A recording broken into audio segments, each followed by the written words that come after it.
Woo! The man of his word and the man of tomorrow. That's right. I'm here for you, baby. Just like I said I would be for the Star Trek update for May 2018. Nice little Patreon perk where, boy, you know, I mean, it's so torturous. I have to sit down and to approximately an hour, sometimes it's less, I have to talk about Star Trek. Oh, man, you know, rough life. Rough. Of course, I'm kidding. I love this. This is so great. And that people really love it. In fact, I found out recently that some people really, really love the Star Trek updates, and that it was a very important part of, well, it was important to them. And I'm really honored by that. And a couple of those people know who they are. So, this is another month where I will not be joined, and this is totally fine, where I won't be joined by the lovely and hyper-intelligent Dr. Stephanie Murphy, the boss, and of course Ellen won't be here either, so it's just me this time around, but we'll get them back on for Star Trek updates in the future, but because we still got to do our Voyager Top 8 and all of that, but we did, you know, the best, as the Sovereign Tech listeners call it. That's Brian, Ellen, and Stephanie. It's an acronym. The best did actually gather for some Star Trek action this past Friday on May 18th, 2018. Of course, this is again getting recorded on May 20th, 2018. And we got together and we went and saw, in fact, if you listen to episode 278 of Sovereign Tech, which the Sovereign Tech Prime episode that just came out, you heard Stephanie and I talk about it a bit because, of course, the boss was on for that. Woo! And, but we talked about how we went to go see William Shatner in Concord, New Hampshire. Of course, we're all in New Hampshire. You know, that's home, our lovely home. And we caught that, and of course, it opened up with a screening, shall we say, of Star Trek II. It was just a wonderful, wonderful night. I'm going to review that later. I talked about it a little bit during the Sovereign Tech Prime episode, but I'm going to review that later. There's a lot of Star Trek news to actually get into this month in May. It's been, like, especially the past couple weeks, or the past week or so, more particularly, it's been hot as far as news when it comes to Star Trek. So it's kind of a good thing because, like, I mean, not that... Well, I was a little worried. If you remember earlier in 2018, I said, I was like, we're not going to get season 2 of Discovery until 2019, and it's not like we have a new movie coming out. I'm not sure what we're going to talk about for Star Trek updates, but I know the patrons love getting Star Trek updates. And so, you know, I wasn't sure what we were going to do. And that's why I was part of the reason I was bringing on, other than, you know, I just love spending time with them and, you know, doing things with them. But that's why I was bringing on Stephanie and Ellen, you know, so we could talk about Star Trek and all that and just have a good time with it. And it's still a part of the, you know, it's still a Patreon perk.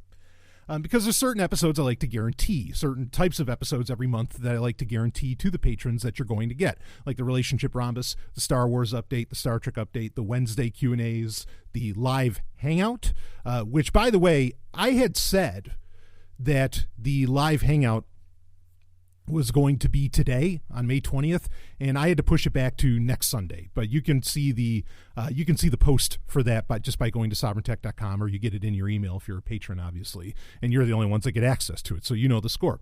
But there was a change, so if there was confusion, I apologize for that. But there was a change on that. Anyway. So I didn't know what we were going to do for Star Trek updates, but lo and behold, like, there's been so much news that it's kind of a good thing that I get to talk about it in a more solo fashion, because Stephanie and I, we're going to do this. We'll get Ellen caught up on watching Star Trek Discovery, certainly well before season 2, and, you know, everybody will get the best will get, you know, that unholy trinity will get all caught up on everything Star Trek. That way we're all on the same page. We can talk about this stuff, but.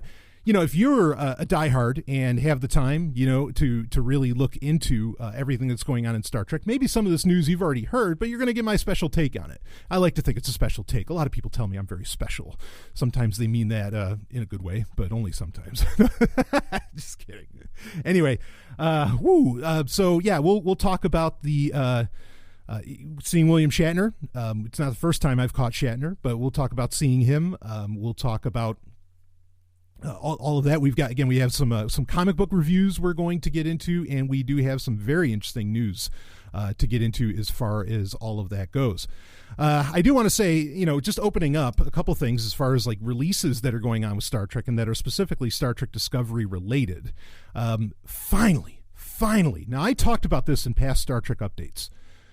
I said, all right, this is really exciting. QMX, who is a company, Quantum Mechanics, that's what it stands for.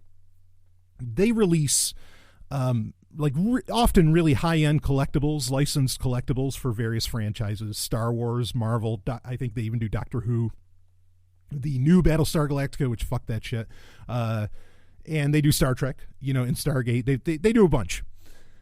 They announced at a Toy-Con, or maybe it's Toy Fair, I forget exactly which one it was. But anyway, they announced a few months back that they were going to release more badges from Star Trek Discovery. Now, I had already gotten the command badge from Star Trek Discovery when that came out. I think that came out like last September when the show started. They had that released. I picked that up. It's been on my gym bag for a while.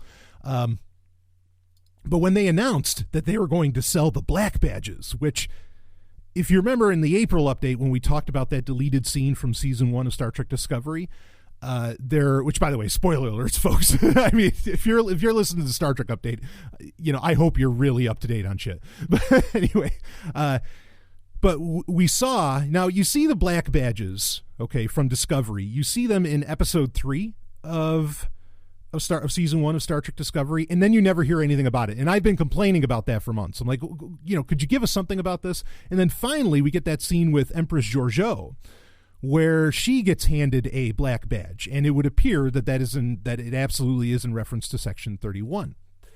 And so I've wanted these. I mean, I wanted them anyway, but just because I love everything being black, and you've never really had that with Star Trek, not officially, not in canon. And so I thought that would be, really cool to have one of those to begin with. But then to come to find out, which I had theorized that it was Section 31 anyway, which means, let's be clear here, folks, that if you got black badged officers on the USS Discovery, that means Section 31 is on the USS Discovery. Let's be very clear about that. Okay, so a lot of the theories about everything being Section 31 and all that, well, there might be still some truth to that. In fact, we might even find out that, hell, they knew that Lorca was from the Mirror Universe.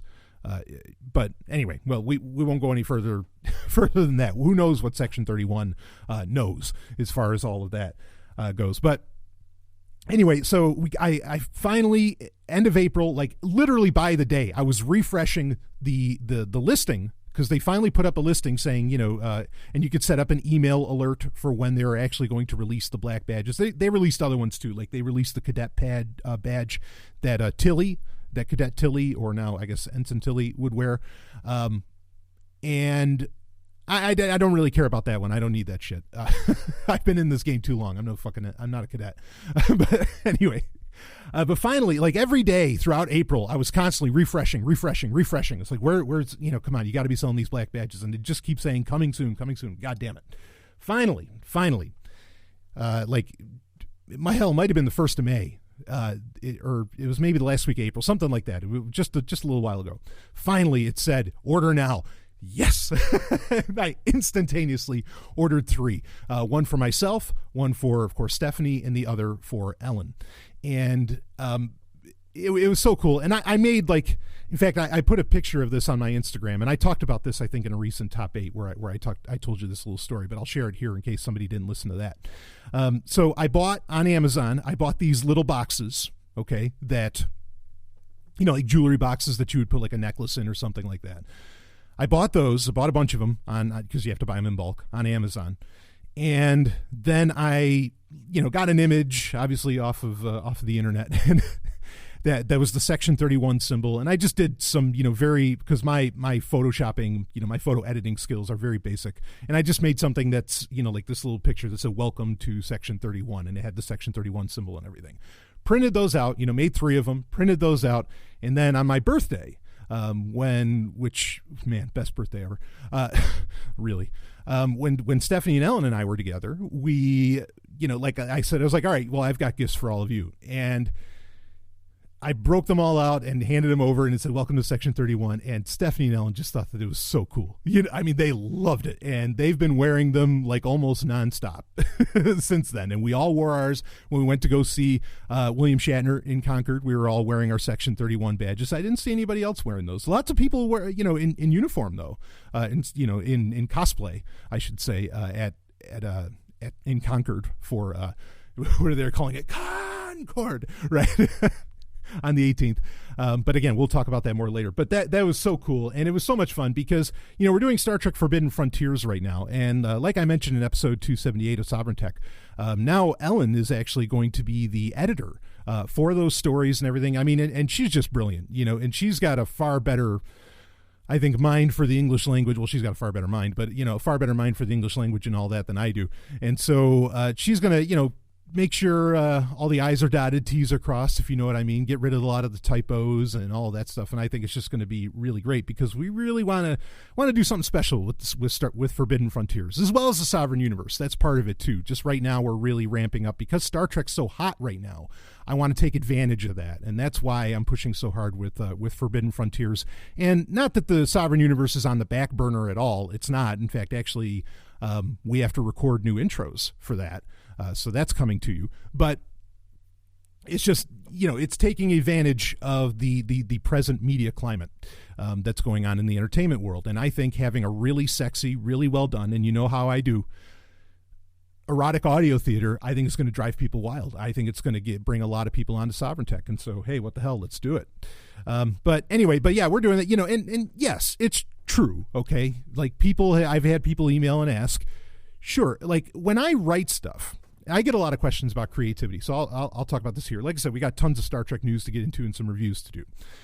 Okay. But when I write stuff, especially short stories, now I really love writing short stories. Writing a whole novel, ooh, I mean, I'm open to doing it, but man, that's going to be a tall order. I'm a big fan of short stories because my favorite science fiction author and one-time friend, I still like to consider him a friend. It's just we haven't talked in forever. Is Harlan Ellison. Just God, the master of short stories. I mean, he really is. And I'm so, I've tried to emulate his style for, ever since I was a teenager in so many ways, not just in writing. But I've tried to emulate his style. And so I'm very used to, I read novels all the time, but I'm very used to, as far as writing and all that, I like the punch of a short story. Thing is, a short story doesn't always lend itself to, really broad explanations of what's going on. So in my own mind, not just for what gets put on the page, because I'll describe what people look like, but in my own mind, I like to use base characters that I write, honestly, off of, at the very least physically, but often it's so much more. I like to base it off of people in my actual life, So I've had people ask me, well, is Lieutenant T'Lana based off of Ellen? Is Commander Varish Jen, the Betazoid, is that based off of Stephanie? Yes to both. Absolutely. And Captain Damian Ivanov is based off of me. I mean, it's easy to write, and it's my call. I get to do it. I mean, people say doing that sort of thing is just like inserting yourself into your own little fantasies and everything. Well, fuck yes, it's my own little fantasies, and who the hell are you to stop me? And the thing is that I know, and look, I don't mean to sound braggadocious, but I'm just telling you, I know how, especially with the audio work. Maybe my writing, I'm not going to claim is that great. All right, but the audio work, I know how good I am. I know how good it is. I know how wild it drives people. All right. So, I get to call my shot. there it is,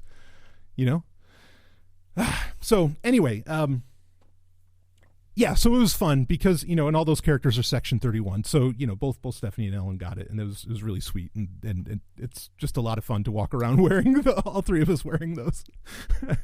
But, yeah, so those are out. I recommend getting your hands on them. I should be buying more because, you can always lose one. And actually, I'm tossing the one I have right now in my hand. I mean, they're so cool. And I can't wait for season 2 of Discovery to find out, what's going to become of that, Section 31. So anyway, yeah. And all right, real quick, because I do want to talk about what's coming up with Discovery next month. Real quick, Star Trek Forbidden Frontiers right now in the Sovryn Tech newsletter, which you can sign up for at zog.email. But you also, if you're a patron, you get the stories in the Patreon feed anyway, or on the Patreon page. You get an email notification. I think you can read it right from your email. It is presently a 3-parter that's going on, but the newsletter is going to come out in pretty rapid succession, so that way the 3-parter kind of makes sense.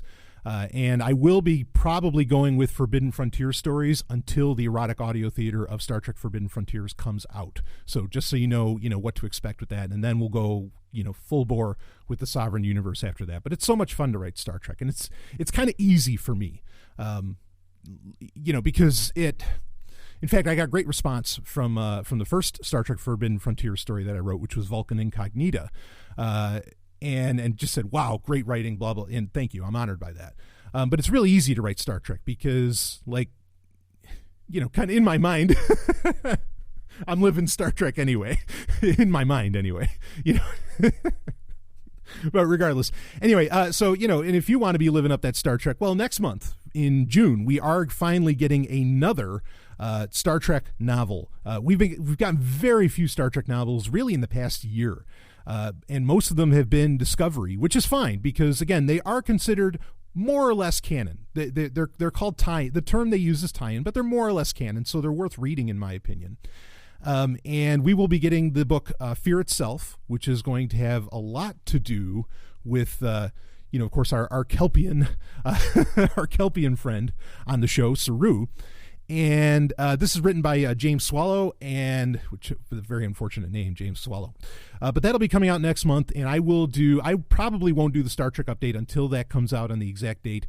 And I'll read it within a day, but I'll do a review of that book come the next update, the next Star Trek update. We'll be ready for that. But that's great because I'm glad the novels, again, are considered canon because it gives us something in between the dearth of Star Trek content, like Star Trek media to read. There's not a dearth of news right now, but the dearth of content, it's really helpful with that, especially with considering that the comics have really slowed down, and we're gonna do some comic book reviews later on in this episode, but they have really slowed down, and it's actually pretty unfortunate. There's quite a shakeup going on at IDW, which is a great comic books company in my opinion, has been for a long time. They're doing pretty much my favorite thing in comics right now, which is the Hasbroverse with Rom, Mask, Micronauts, G.I. Joe, Transformers, all that in one universe. It's really phenomenal. But yeah, with Star Trek, they've really shooken things up there, and I don't know what all of it's going to mean, but we'll talk about that a little more later. So yeah, keep an eye out for Fear Itself. I put a link in the show notes if you want to get yourself a copy, and of course that goes through stuff.sexandsciencehour.com, which is the Sex and Science Hour Amazon link. So we get a little cut of it if you go through that. So I appreciate it. Okay, so let's start talking some of this Star Trek news, and I guess we'll open it up. Three big things that were announced, and I think the last one that I'll get to is probably the biggest of the bunch. Not to say that the others aren't any more exciting. So what ended up happening was this was like beginning of April or end of April. The story I have specifically from TrekCore, which TrekCore.com is probably my favorite Star Trek news site. I don't know who all writes for it. It might even be just one person. It might even be one woman, because the only videos I've ever seen on there of someone doing reviews is from a woman. And if it is, great. She's doing the Dark Lord's work here, and bravo. But it's a great compilation website, and they have like other interesting stuff on there.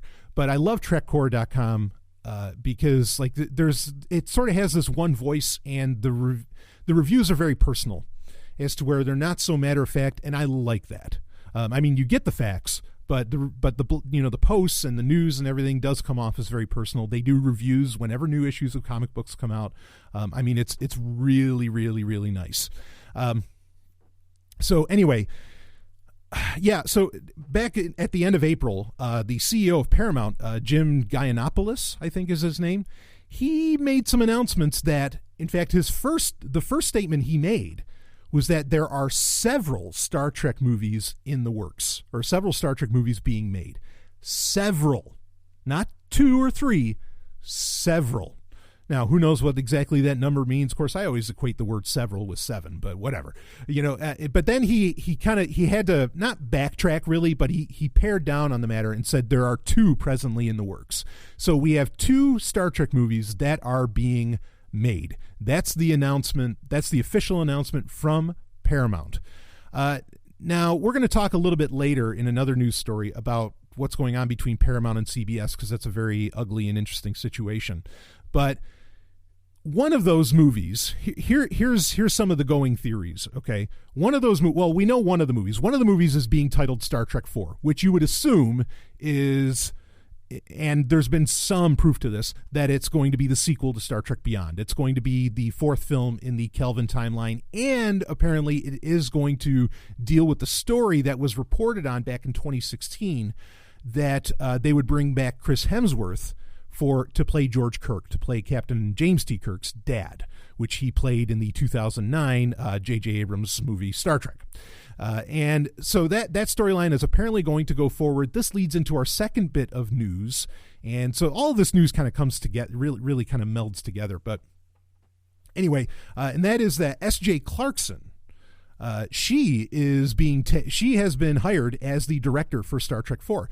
Now, what's important about this is there's a couple things. One, she is the first female director ever for a Star Trek movie. There have been female directors for various episodes at points, even though they are very rare. I think actually Gates McFadden might have been, if I remember correctly, I think she had even done some directing, which bravo to her. But anyway, S.J. Clarkson, who is pretty well known. I mean, I don't think she's done any movies, but she's worked on very popular Jessica Jones Netflix series. She's done directing for a lot of different television projects, but it's genre projects. So I feel pretty confident in her coming on board.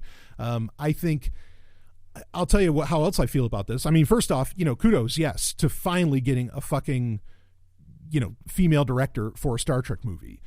That's huge. Even though movies aren't really Star Trek's home, right? I mean, Star Trek's home really is television. So, Star Trek has already been ahead of the game as far as bringing in female directors on its premiere product in the past. So it's not like it's that new. But I think why this is important is because, honestly, Star Wars, which some still argue is Star Trek's main competition. I think they coexist fine.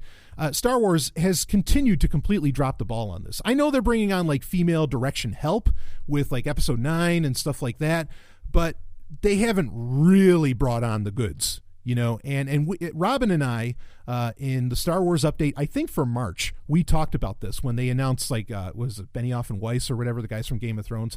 And we just instantly both said, oh, come on, guys, another set of dudes. Like, what the fuck? Like, can we get a female director? And why do you want a female director? Well, because you want what, kind of like we were talking about in episode 278, okay? I think there is a difference. There's no lack of equality, but I think there is a difference in what a female director can bring to the table for a lot of things. When you watch the movie Wonder Woman, you get the point. But like we were talking, Stephanie and I were talking about in episode 278, women can please women sexually in ways that I don't think a man ever can.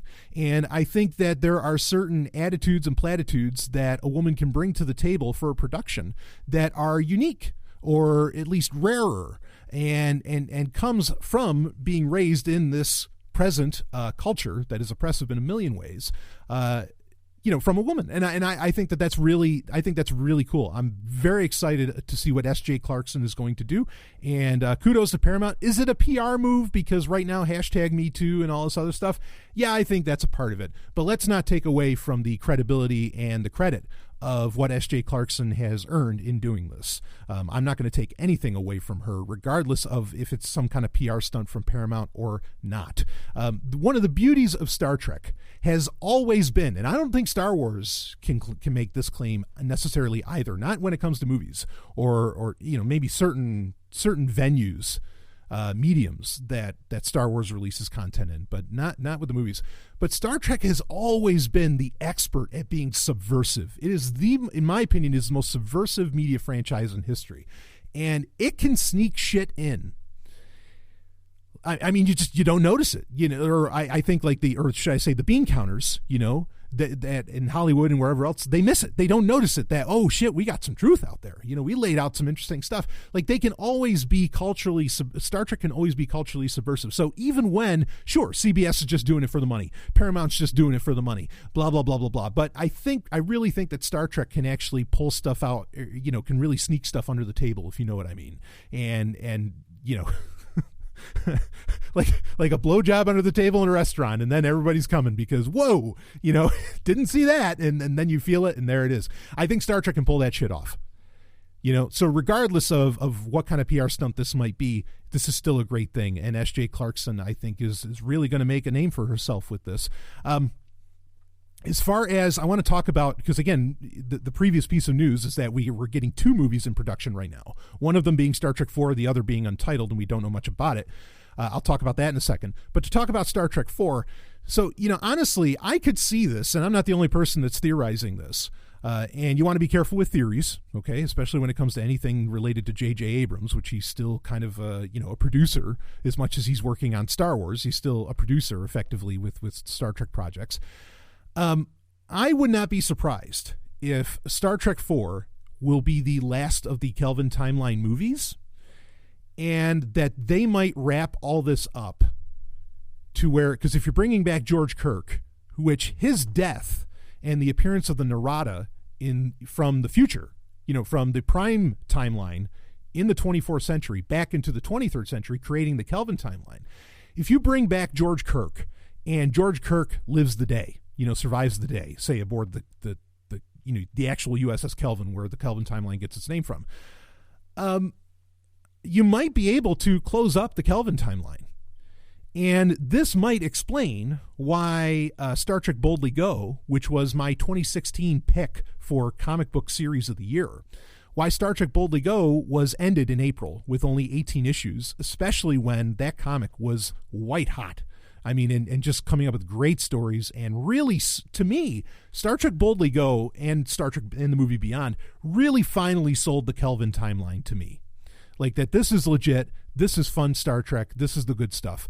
That comic book is really important.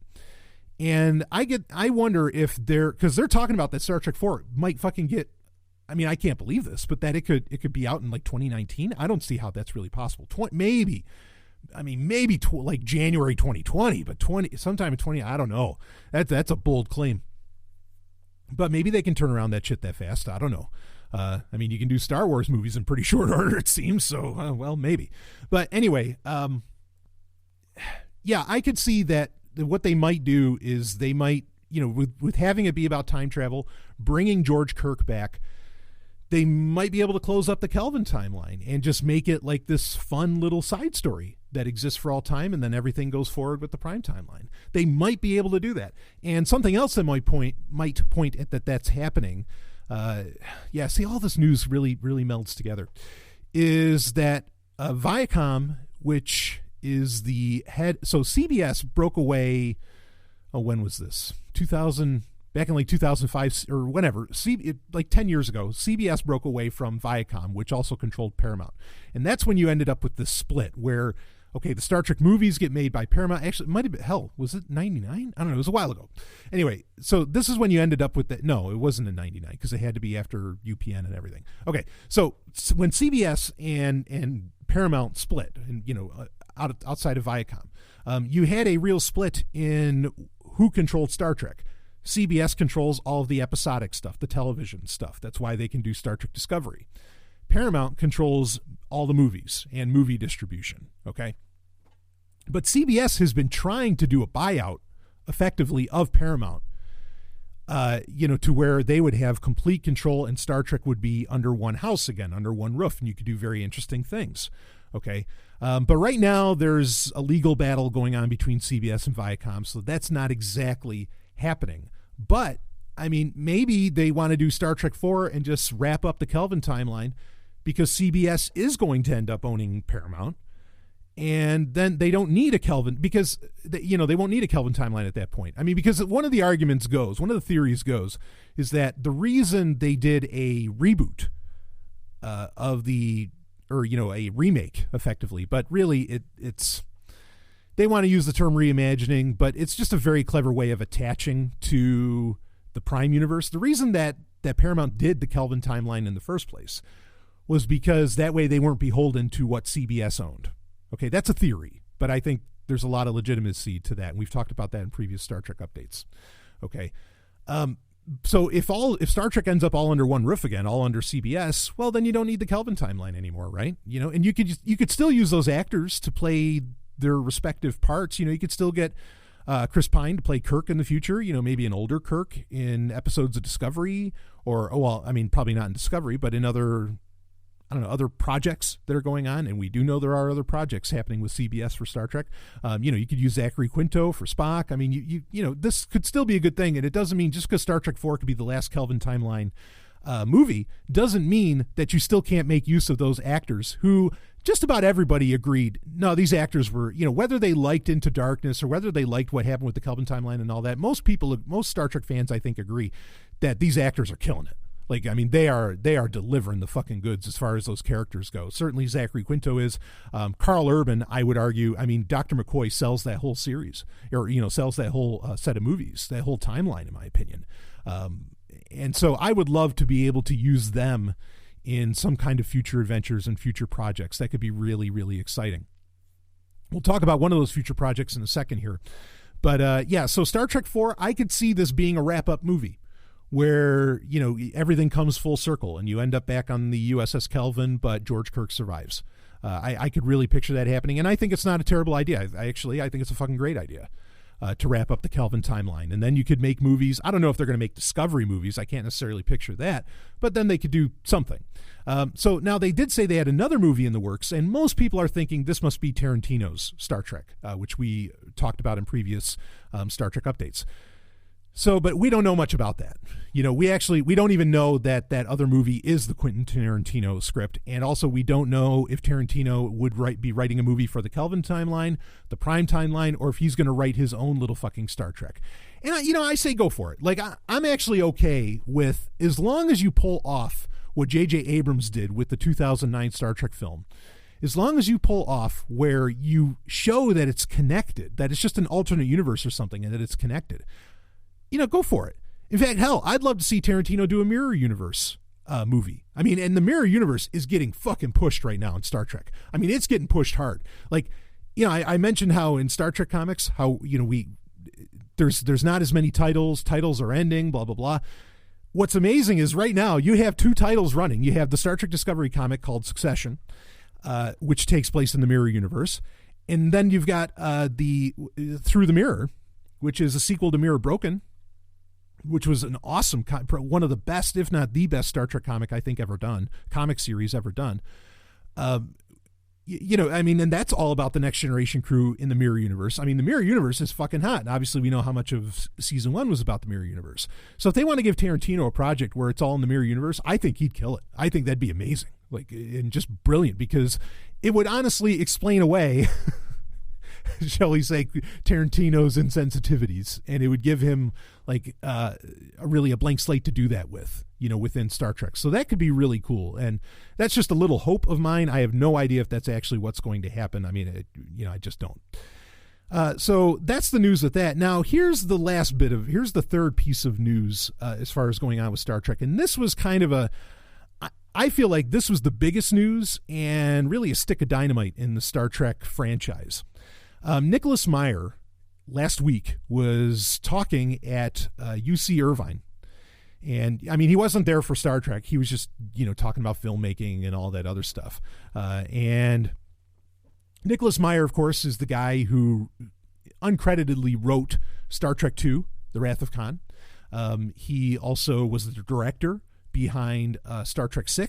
I mean, he was director for Star Trek II as well. And he was, very much behind Star Trek VI, which 2 and 6, for most Star Trek fans and even non-Star Trek fans, are often considered the best of the original series films. I wouldn't argue much against it. I think Star Trek 3 and Star Trek 1 are actually the real shining stars of the original series movies, but that's just me. And really, you can't have Star Trek 3 without Star Trek 2. It doesn't have the same meaning, but I get that. But anyway, and granted, ironically, out of all that, Star Trek 4 is the one that actually has the highest critical rating and had made the most money up until First Contact came out. What was that, 98 or 96? 96? Yeah, anyway. Or maybe it was 90. Whatever, it doesn't matter. Not for this conversation anyway. So Nicholas Meyer, he was also very much a part of the early production for Star Trek Discovery, which gave people a lot of confidence in the production. Him working with Brian Fuller and that whole team, and Kirsten Myers and everything, or Byers and all that. It's really, a lot of Ayers. Nick Myers is a guy that you trust with Star Trek. When you hear him attached to something, you're like, okay, this sounds great. Now, we had heard a rumor way back when Discovery was still, in production and all that actually Nick Meyer got taken away from Discovery to go work on, for CBS, some kind of trilogy, or some kind of other. There you go, cart before the horse. To work on some other Star Trek project, that he was working on a side project for Star Trek of some kind. Well, at UC Irvine last week in May of 2018, he comes out and he says, somebody asked him at UC Irvine, like, okay, so, during his talk, like, what could you tell us what this other project was? And he came right out and he said, yeah, it's a trilogy that I'm working on. And everybody, I'm sure in the room goes, I mean, when I read it, I went, it's like, holy shit, we're going to get a trilogy from Nick Meyer. I mean, who the hell knows what it is, when it is, what, or what part of Star Trek it's all taking place with. But that's fucking exciting as hell. Like, hell yes, give Nick Meyer a Star Trek trilogy. Let's see what this guy can do when you give him that kind of broad tapestry. That's exciting. But he said that right now, because of the legal battle going on between CBS and Viacom, that project is on hold. Not that it's been forgotten, but that it really just appears to be on hold. And again, like we were talking about earlier, CBS has been trying to really get their hands on Paramount, and that would finally, lick this. So I'm not sure, when this is going to get cleared up, but Nick Meyer pretty much said as soon as that gets cleared up, he's ready to go with this trilogy. So who knows how. I mean, something you got to understand with Star Trek, and actually this includes with Star Trek Discovery. Star Trek Discovery and a lot of CBS's plans with Star Trek between, since Enterprise ended, since the split, they've been doing a lot of stuff under wraps, a lot of stuff, because legally they actually couldn't do a lot of shit because they have to converse with Paramount about anything that they're going to do. Okay. And so CBS, like Star Trek Discovery, there was a lot of work being done behind the scenes and, under the cloak of night, as it were, without Paramount knowing for a long, long time. So I could believe that this could have been a very carefully crafted story, about that Nick Meyer got out there. I mean, I don't know, but I could believe that this project is still being heavily, heavily worked on, especially with the numbers that CBS is seeing from Star Trek Discovery. I can imagine they want something now, and they don't want to have to wait between production times of, either a year or a year and a half between seasons of Star Trek Discovery, to take advantage of, the white hot nature or the white hot role that Star Trek is on right now. So this could be happening right now, and Nick Meyer's just playing coy. But that's really exciting to hear that he has a trilogy going on. I mean, I read that and I was just like, oh, holy shit, yes, let's do this.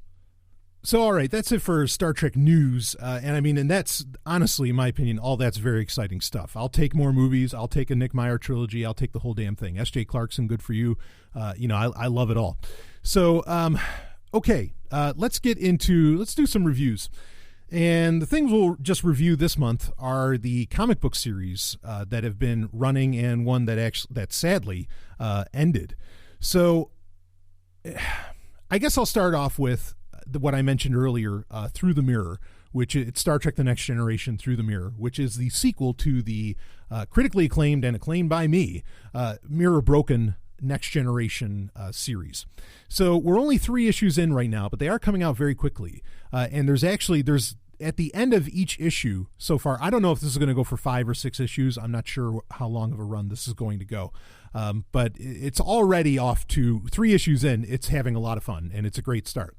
But at the end of each issue, there is also Ripe for Plunder is the name. It's like a little mini series that they're doing where Commander Data is, in the Mirror universe. That Data, that's like half Borg, is trying to find Emperor Spock from the Mirror universe. Okay.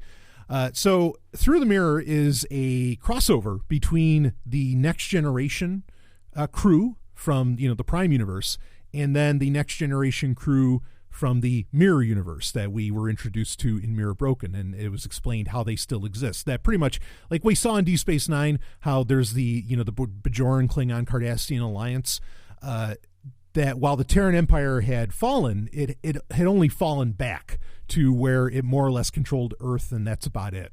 And so that's why you still have that's why you have the Next Generation crew and everything. You have Captain Picard, and you have Inquisitor Troy that is so fucking sexy, and so on. So, and of course, we saw at the end of Mirror Broken that they end up stealing the Enterprise, which is this Galaxy class ship, but it looks like the Enterprise from All Good Things. It's like the future Enterprise, which I love the look of that ship. I always thought that was so cool.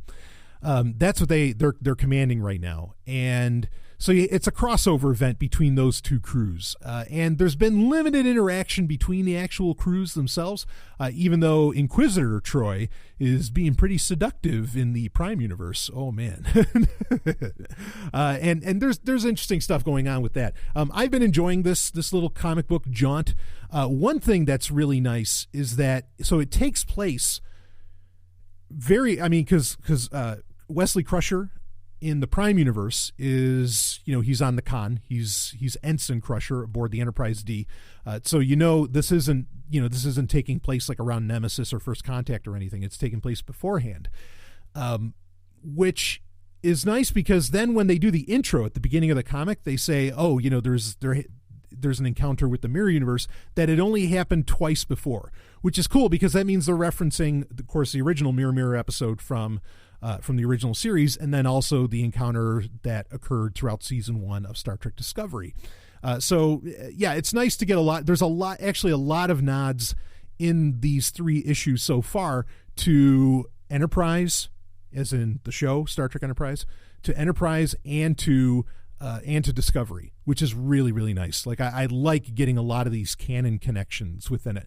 There's also a little bit of a connection to an IDW crossover that was done like a year or 2 ago, where it was a crossover between Star Trek and Doctor Who, which I could care less about that, but it's there. So, whatever. I mean, that's fine. It's not like they're admitting Doctor Who's a thing, but there's something that happens on a planet that was also within that crossover series. But overall, what you're getting is that in the Mirror Universe, supply lines for the Terran Empire are being cut off by the Cardassians and the Klingons. And what they end up discovering they can do is that they can go to the people in the Mirror Universe can go to the Prime Universe and get access to to supplies from ships there. And so you're getting this real invasion from the Mirror Universe into the Prime Universe in the 24th century. And it's pretty cool. Like, I mean, the way they're doing it is very clever and it's all working. And it's so enjoyable. This series is so cool, with particularly the 2 characters of like Captain Picard, Dark Picard, as it were. Mirror Picard is really cool. And Mirror Troy is smoking hot.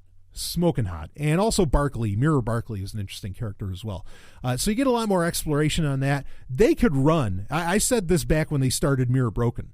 They could turn the Mirror, the Next Generation Mirror Universe into an ongoing series, and they could run that for the next 20 years. I don't care. I think that'd be phenomenal. I love the Mirror Universe versions of these characters. I love the story, the way it all works out. I mean, it's tremendous, and I love that futuristic Enterprise D. Even though for the Empire, for the Terran Empire, it's not really the Enterprise D, right? But yeah, such a cool and just fun little jaunt, and you'll see what I mean when you read it. That it is very fun, and it's interesting to also get the miniseries at the end of each issue where there's that search for Emperor Spock, which you find out, which Data does eventually find Emperor Spock. There is also something in there. There's a moment where Data encounters some vines on a planet that I didn't realize. Well, with Star Trek Forbidden Frontiers, that might get interesting. I'm just going to put it that way. But that was fortuitousness that 2 Star Trek productions had a similar idea. But I'll leave it at that. So definitely check out Through the Mirror. Because again, and if you haven't read Mirror Broken, you want to hit that as well, because this Mirror Universe stuff is doing so well. I'm not going to review the new Star Trek Discovery series that's running, which is Succession, which is also in the Mirror Universe. I'll save that for when we're a few issues deep on that. But it's amazing that 50 to 70% of what's coming out as far as Star Trek media right now is Mirror Universe stuff. I mean, they're really, really running hard with this, which is part of the reason that I kind of wonder if that Tarantino movie isn't going to be something Mirror Universe, which would be phenomenal, even though that might be a little confusing for people. But I think people got it with Star Trek Discovery, so why the hell not? Go for it. So there's that. The Light of Kalas series is still running. I don't think we've gotten issue 4 yet. Not the most impressive thing in the world, but I already reviewed those issues in previous Star Trek updates, so I'm not going to talk about that. I do want to talk about, so there was the Star Trek Discovery Annual, which came out in April, which was a 43-page comic, and it pretty much had, the entire thing had to do with how Lieutenant Stamets, A, becomes Lieutenant Stamets, but B, how he discovers about, like how he comes up more or less with the spore drive and everything. And you find out in this, and it's interesting backstory, and that's really what it is, it's backstory. Well, first off, you find out how he meets and falls in love with Dr. Culver, which that's nice, and you get a good gay kiss in the comic, which I think is great. You get that. You get more of the character that he finds on the sister ship to the Discovery, which, of course, gets attacked. There's Klingons that attack it, and then you have, that creature that was causing all the trouble on there.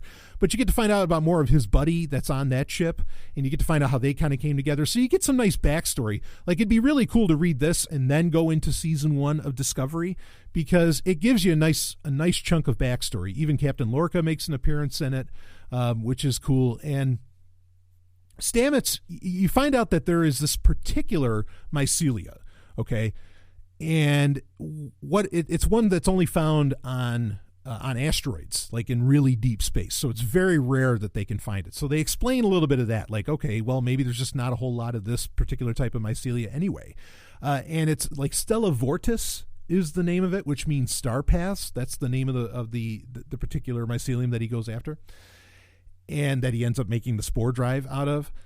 So you get all the explanation around that, how he came up with the idea. Like, they do this interesting thing where they say that this mycelia operates on the quantum level, where he puts an electrical charge into like a disconnected piece of Stella Vortis, and then it gets transmitted, like completely transmitted, not just like wireless communication, but like replicated, like entanglement into, like quantum entanglement into another piece, disconnected piece of Stella Vortis. And so this is how he comes up with the idea that, we could use this for transporters. And they do use it for transporters in it. And where we could use this for, for a spore drive, as propulsion and everything.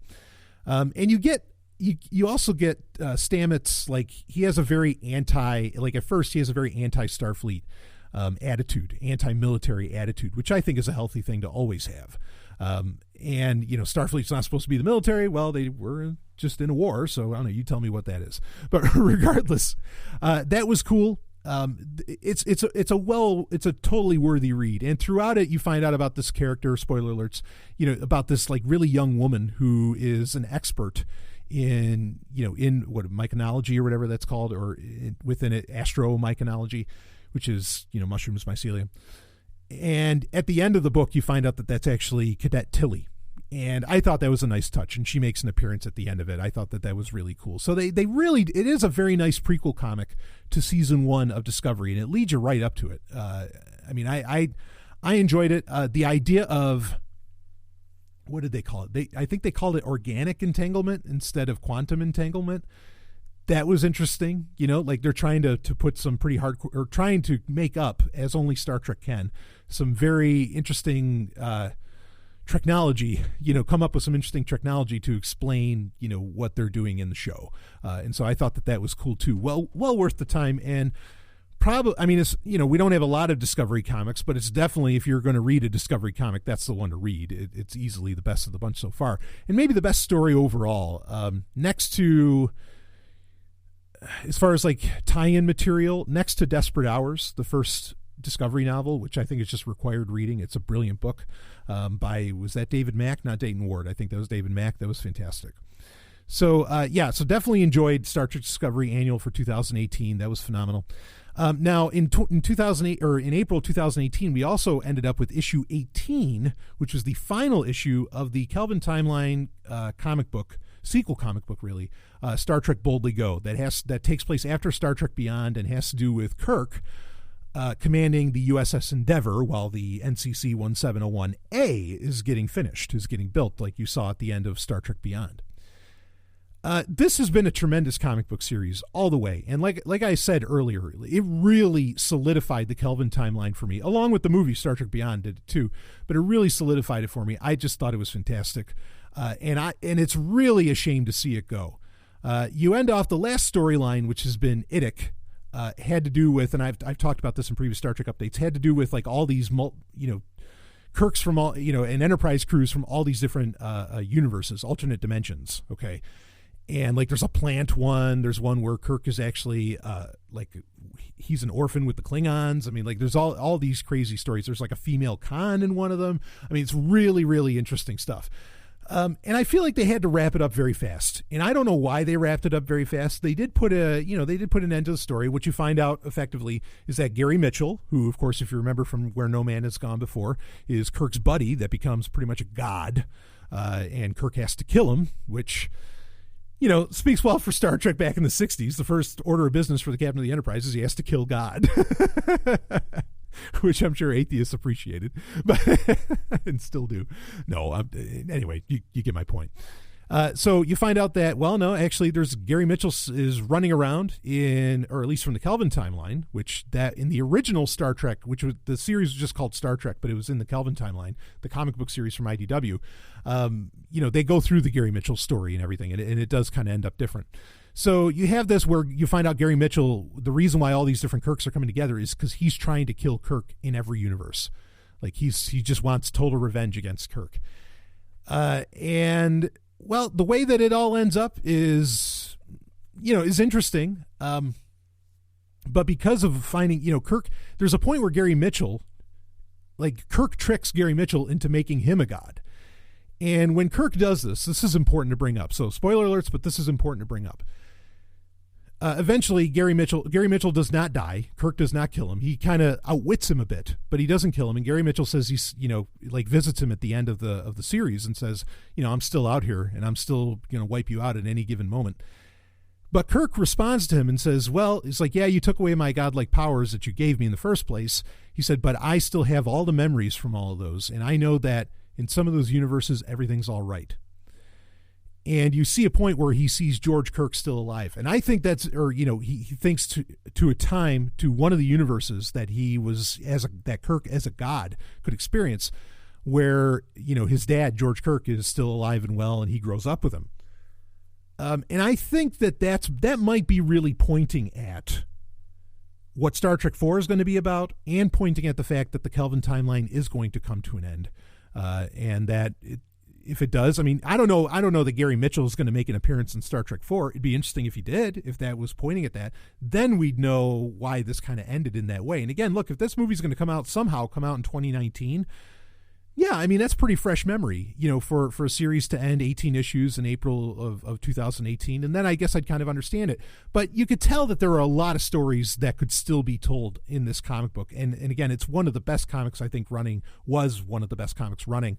Not just because it's Star Trek, but just bar none. It was a lot of fun and great dialogue and everything. It was really cool and interesting ideas, like even the 5-part Idic storyline, which finally came to an end. It ended good, but it also felt kind of rushed. And damn, I want to see more of that explored. And like even some of those alternate universes, like with Simon Grayson, who is like this version of Spock from from an alternate dimension or an alternate universe that he accepted his human side and not his Vulcan side so much. Like that was a really cool character. Or even the Klingon version of Kirk with the orphan, where he's not Klingon, but he's raised by Klingons. Man, really cool stuff to explore. I hope we get a chance to do that more somewhere, somehow.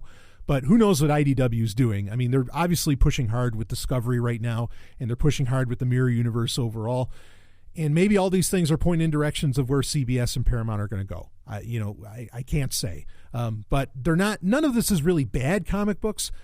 But it's kind of uneven, or it's not uneven. It's just uneven that they're ending their best shit, like they're ending Boldly Go. New Visions. I'm going to do a full review of New Visions in the future because I need to read that whole series through. That's more of a photo novel thing, but what I understand of it and the couple issues I had read, I thought were great. It's just weird that they've got these hot properties, and why are they canceling series? That's what's odd about it. And the Light of Kalos one, that again, I haven't been totally impressed with, but regardless. So anyway, that's what's going on in Star Trek comics. It's largely good stuff, but some of the best stuff's coming to an end. That I don't know what their thinking is, but I'm sure it'll make sense in a year. That's the only thing I can tell myself as far as that goes. So, and if you haven't read the Star Trek Boldly Go series, well, now you can read a cohesive whole of all 18 issues. But I do recommend also reading the previous, because Boldly Go is just a sequel series to the Star Trek comic book series that took place in the Kelvin timeline. I recommend reading both of those. And like I've said many times, the movies even reference what happens in those comics, or particularly in the Star Trek self-titled comic for the Kelvin timeline. And maybe we'll get a reference in Star Trek 4 to what went down in Boldly Go. But there are, there's still, like, there's that Organian crew member. There's storylines there that weren't tied up, and I'm really disappointed by that. But, well, like I said, in a year, maybe we'll know more and why all of that happened at IDW and what's going on with their shakeup. So, okay, let's get to this. We're at almost an hour. We're going to end up going over an hour. Let's talk about Concord, which is when on May 18th, 2018. Now, William Shatner himself has been doing this. He's been making this round for a little while, actually throughout New England. I was going to catch him, I think, back in April, or maybe it was end of March. He was near Boston in Massachusetts. I was going to catch it then, but I didn't get the chance. But we ended up seeing, he ended up coming right to New Hampshire. Well, okay, I'll see that. And so we went to Concord, New Hampshire for it. It's $100 a ticket, or I think the cheapest tickets were like $59. But, this was not a cheap movie-going experience. Yeah, you're going to see Star Trek 2.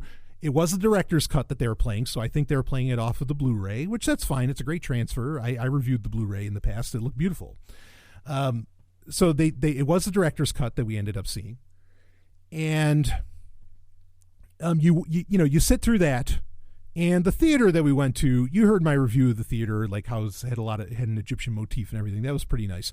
I got to tell you, though, the fucking seats were uncomfortable as hell. Like, I was really squished in. I mean, I'm a bigger guy, I know, but I was sitting next to a guy who was a much bigger guy.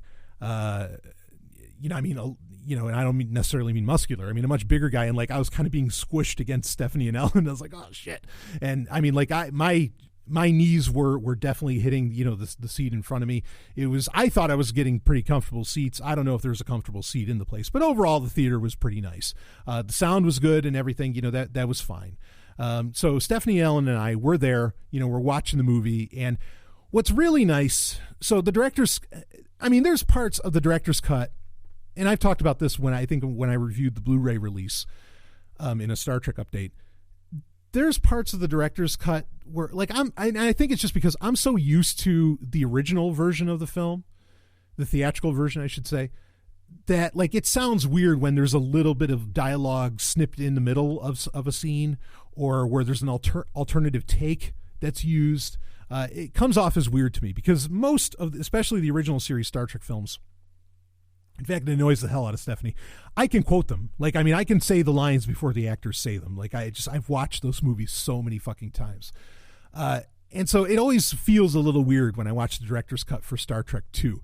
Other movies, not so much. It's not so odd. Like the director's cut of Star Trek the Motion Picture. I mean, Star Trek the Motion Picture, there's so many different versions of that. Like, the only thing that's ever weird with that is whatever version I'm having to watch, like, I'll know when a scene's not there that I know from another version of the film. I mean, that just gets weird. But, like, Star Trek 6, that's been there's been, ever since I think it's been on home video, there's been an extra 6 minutes added to that film. I don't know the movie really without him, and I don't know if I'd even miss it if it didn't have that 6 minutes. So, those movies, not so crazy. As far as, where it, like, kind of disjoints me when I'm watching it. But the director's cut of Star Trek 2 can be a little disjointing at times. But it was really cool because when you're in a room, I mean, obviously I told you the ticket price. So you're not going to this on a lark, right? You're going to go to this because you're a Star Trek fan and you want to see William Shatner. When you're in a room full of people, of passionate Star Trek fans, watching a classic movie, one that people have, like, either memorized like myself or just know very well, is a lot of fun because you got people laughing at various lines whenever somebody says this, or when Khan does this, everybody's like, woo, or they're laughing and everything. And I mean, and that's a lot of fun when you do that. And when you're in that kind of thing, it's almost like going to, a midnight show of, the Rocky Horror, right? So yeah, that was really nice. That made it for a very enjoyable experience. Seeing Star Trek 2 again, I mean, I can watch that movie over and over again. I didn't feel bored at all, watching it. And, I mean, there was a lot of laughter and everything going on between the three of us. I mean, that was cool. And then, so the movie ends, though. I mean, there's not much else to say about Star Trek 2. Whatever, we watched it. It's over. Then William Shatner comes out, and they have this guy who comes out as kind of the host to ask him questions and everything. But William Shatner leads it, and he sort of tells the story. He starts telling the story of Star Trek: The Motion Picture, how it got produced and the problems that were involved with that, and how it was kind of a miracle that Star Trek 2 even got made, and how Star Trek 2 was effectively made by a television crew, not a motion picture crew, because Star Trek 1 was so over budget. I mean, all stories that if you've been a Star Trek fan for a while, you know these stories, right? And Shatner's over 80 now, and he's telling the stories. He's doing a pretty good job of telling the stories. Now, like I said, I've seen Shatner before, and I've seen him tell some of these stories before and everything, but it's appertinent to what's going on because we just got done watching Star Trek 2, and so he's talking about it, what the production was like and everything. He spends about 5 minutes doing that. Or 5 to 10 minutes, maybe, talking about that. Then he sits down and he takes questions that were asked by people at the event. And in fact, I think there was a couple of other Free Staters there that got in some questions because I recognized the names, and they're kind of unique names. I'm like, oh, yeah, because sometimes they'd only say the first name. And I'm like, yeah, but I know who that is. And so that was kind of nice. That was interesting. And I did see some other Free Staters there as well, which that was cool. But, man, so Shatner's telling these stories. I don't know, like there were points that were hilarious. Some of the stories that he's told, I've heard before. Like, he's told them before at other conventions and everything. And I gotta admit, he was like, memory-wise, because like I said, I've seen him before, and he was always really sharp as a whip. I mean, just really, really something. He didn't, I don't know, I felt he really forgot a lot. And he would kind of trail off at certain, I mean, the guy's over 80. I get it. Okay. But I'm just saying he kind of trailed off a bit at certain points, and he made some of his, and this is what we talked about on the Sovereign Tech Prime episode, where he made some very, off base comments, in my opinion. But overall, he was funny. I mean, it's William Shatner, right? I mean, this is a very unique guy, that's lived a life that only he could live, And overall, his stories are very interesting. The questions, some of the questions were interesting. Like, one funny one was was it boxers or briefs? Somebody asked him, and he answered with depends. You get it, the entendre depends. Adult underwear or mature underwear. That was funny, and he got to use that joke again later on. That was hilarious. Stephanie Ellen and I we were laughing pretty hard at that one. That was good. But I don't know how much any of that is ever planted. I haven't talked to anybody that saw him at any of these other venues. What if he copied his shtick at all, I'm not sure. But yeah, like I say, overall it was pretty funny. But there was some stuff that was a little tone deaf, I thought. And nothing like terribly unique. I mean, I wish somebody would have asked him, and I'm sure he got to pre-approve the questions, of course. I wish he would have talked more about like Tech War. I wish he would have talked about Quest for Tomorrow, some like his novels and everything. He did talk about his music quite a bit, which that was nice. He mentioned about Has Been. He said he has 2 albums coming out this year, which I'm excited about. I love his albums. Audio of the Ancients, my own work, where I write the music and I often do the performances, though in the most recent one, the Emerald Tablet, Stephanie and Ellen were actually the ones that were doing the performing. I totally based that on what he did, his dramatic performances that he's been doing for decades now with his albums. So he talked about that. He brought up my favorite album, 2004's Has Been, which I think is just tremendous, that he did with Ben Folds. I mean, it was awesome. He talked about that a bit. So that was nice because, really what I want from Shatner, hearing him talk, I want him to, go ahead, talk about Star Trek. Though how many stories can you keep telling over and over again about that? Or, talk about Tech War. Talk about Manowar, which was his Mars book series. Talk about Quest for Tomorrow. I'd love to hear him talk about Quest for Tomorrow and what was going on for him with that. Those are the things I really want to find out about, because I think those are really well done. And like his time with, I mean, he wouldn't even mention it. Like he mentioned T.J. Hooker. He mentioned Boston Legal, which that I like hearing about Boston Legal too, because I enjoyed the hell out of that show, even though, lawyers, come on. He talked about that, but he didn't bring up TechWar at all. Like I would have loved to heard about him telling stories about working with Greg Evigan, because even though he wrote, came up with the novel series for TechWar, which was a very popular novel series in the 90s. He even had a comic book. I would have loved to have heard about that. In fact, Antarctic Press, I think, maybe it's Blue Water.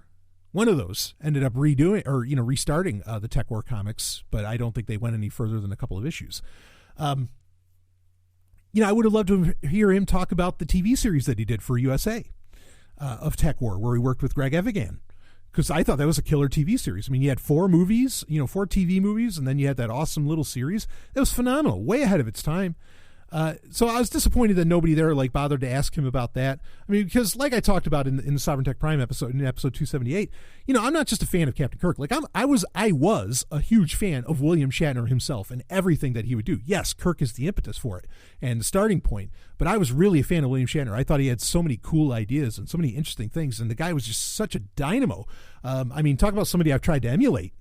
With all the different productions that he does, where he does music, dramatic performances, he does writing, he does acting, he does all this other stuff. I mean, he's part of the inspiration for why I've tried to turn Sovereign Tech into the Sovereign Universe and, turn it into, effectively, for lack of a better term, a multimedia empire. Totally based upon what he's been able to do, because it's like the guy doesn't fucking sleep. And I guess I don't either, which I need to change that. But so I was kind of disappointed that we weren't able to get into those questions at all, or that nobody asked him about that sort of stuff, because that would have been really interesting. But maybe people did, and he just said, no, I don't want to talk about that. I could totally believe that. But overall, it was entertaining, and there were some very funny moments and everything. I think it was a worthwhile night.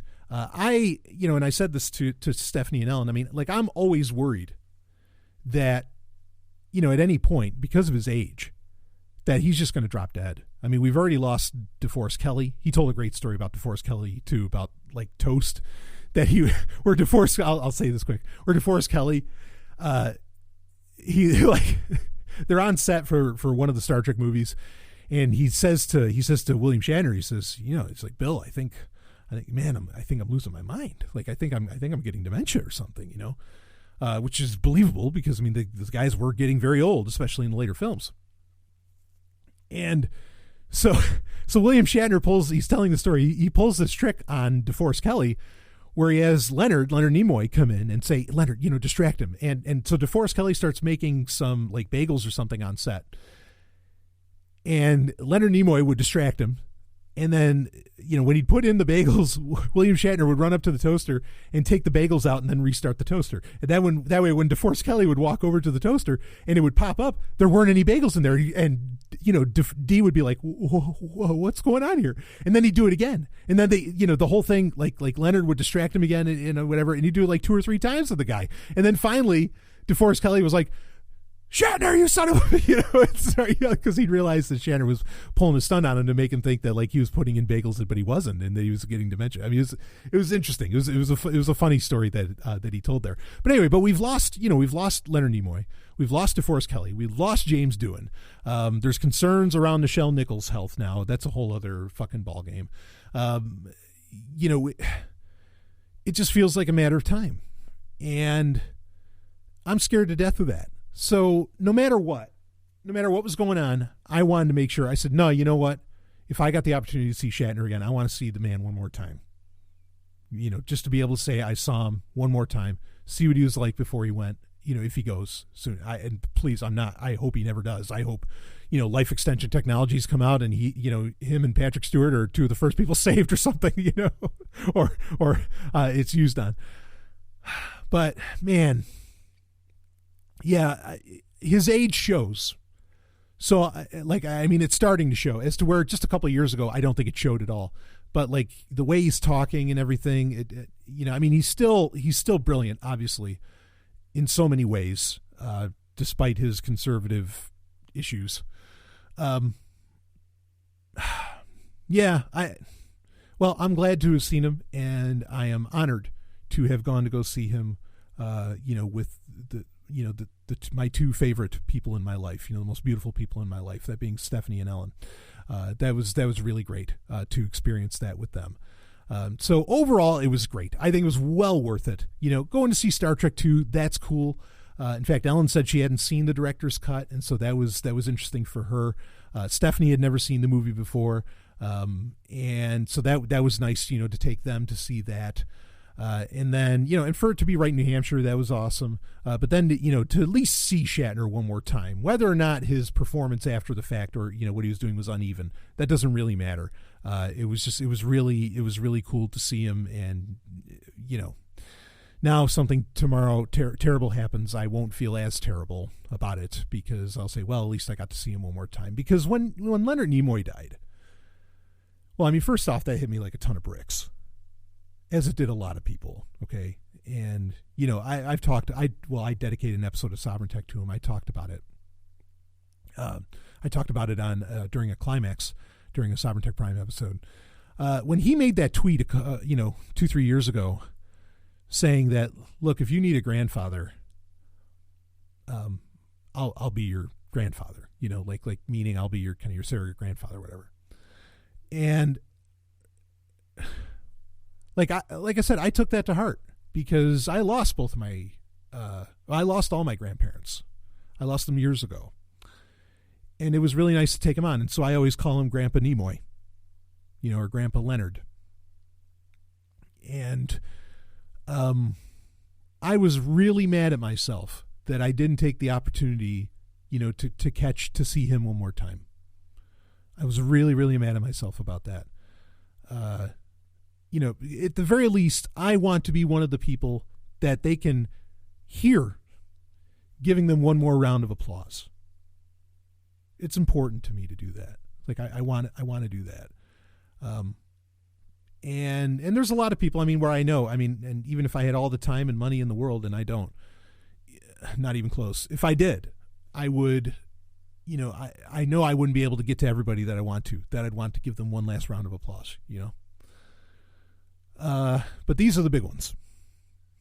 Star Trek is so much a part of my core, so much a part of my being. How could I not want to? And how could I not feel driven to? So I was glad to give Shatner at least one more standing ovation that he gets to hear. Again, I hope nothing happens to him at all, but just planning for the worst. So it was an amazing night, and it was so wonderful to spend it with those two ladies. Just an amazing experience. So, and I know Ellen enjoyed it, and Stephanie thought it was pretty wild, and it was really great. So, that sort of thing, I'd like to see. Like, I would love Patrick Stewart to do that with, I don't know, First Contact maybe. Like, I think that could be a lot of fun, that kind of tour. Like, that could really be pretty wild.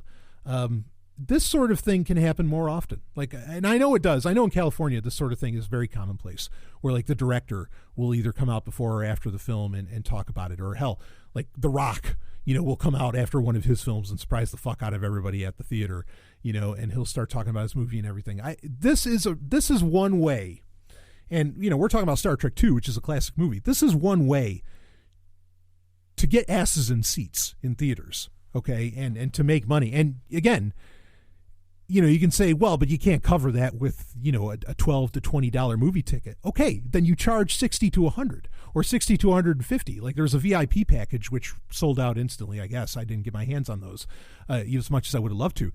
But the VIP, I think, was like $150 or $160, something like that for this, where you got to, a little meet and greet with Shatner, which that would have been great, but that's okay. But no, when you're charging $100 a head and you're filling up, these classic theaters, you can make some money doing this. And I think studios could really, you can only do it at certain theaters, right? Because obviously there's only one of the actors or one of the directors or whatever. But yeah, I think that there's a model to be made with this, as far as how can the theater business stay afloat in the future.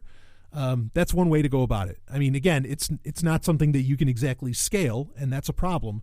But it could make for some very unique experiences that people would pay top dollar for, I think. And Yeah. So anyway, this is really cool. I like this little tour that Shatner's on. I'd like to see this kind of thing happen more often with classic movies, which, I mean, that's part of it too, right? Is that, well, that's a whole other conversation. Why don't a lot of theaters play classic movies? There are some that do, but because I think there's money to be made with that, definitely.